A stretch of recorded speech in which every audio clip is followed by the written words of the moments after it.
I want to raise a few points, and there's no mincing words here. This is a day of tremendous loss. It's a day of loss for our democracy. It's a day of loss for critical protections for the right to vote that have served our multiracial democracy for over 6 decades. It's a day of loss for Black voters in Louisiana who have counted on fair maps to allow them representation that they have been denied for their entire existence in that state, which they occupy a third of the population, the second largest Black population in the country outside of Mississippi by percentage. But most importantly, it's a day of loss of any remnant or modicum of credibility of this Supreme Court to rise above partisan politics, to rise above the pressures of an administration, to rise above a wave of redrawing of maps in ways to diminish the power and possibility of our diverse and increasingly diverse population to see themselves represented fairly in the halls of Congress and ultimately in the halls of power throughout our state and local governments. That is what I am mourning most. It is that our institutions have failed us yet again. What the court has done today is to recast the Reconstruction Amendments as redemption amendments, as prioritizing white grievance over racial injustice that was proved in a federal court time and again by judges who range in their political affiliation by nomination, who did their job to be objective and look at the facts and the robust record that we brought to the trial court in the Robinson litigation. And they did their job, and the Supreme Court has not done its job.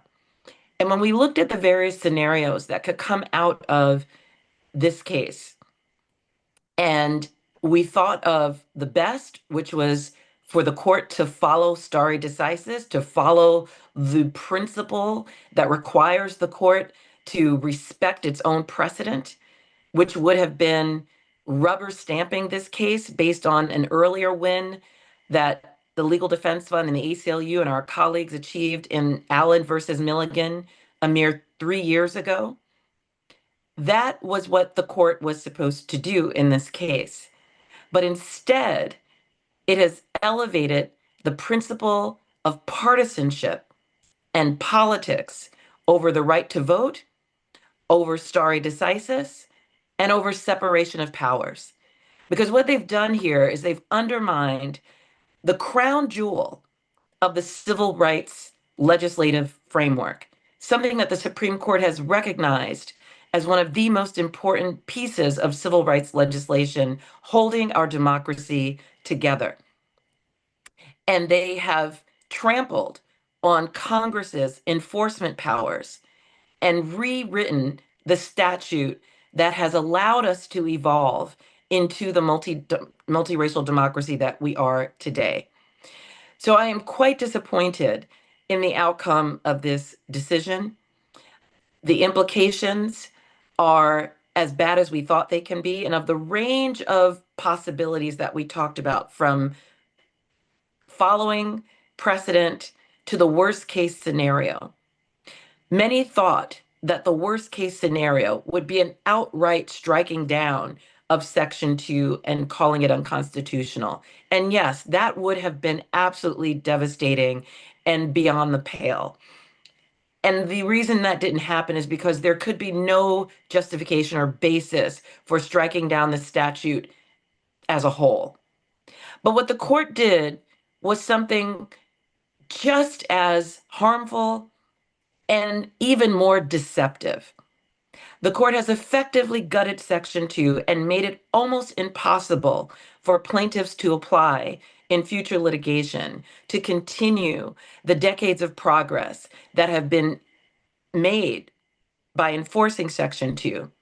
The court instead put a fig leaf on this horrific decision to try to take cover by saying that Section 2 is still available as a enforcement tool, when it changed the rules of the game, when it changed the parameters of the test, and when it changed the possibility of remedying discrimination, making it virtually impossible. So this is a day of infamy for the court.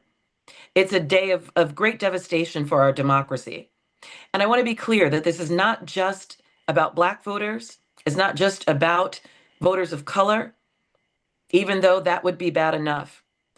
This is about an assault on our entire framework as a multiracial democracy and the ability for Americans to have faith in institutions that elect representatives on maps that the Supreme Court has now allowed to be used as a political weapon with virtually no check or balance. So I want to thank our clients for their longstanding commitment to this work and thank them in advance for the work that we will continue together, because our fight does not stop here. That fight will continue in courts. It will continue in state houses. It will continue in Congress. It will continue on the streets. And most importantly, it will continue at the ballot box with the assistance of every American who cares about the future of our democracy and who will cast their ballot to ensure that we can finally and fairly elect representatives who have our interests at heart and who will uphold the principles of the Constitution, even when our Supreme Court will not. Thank you.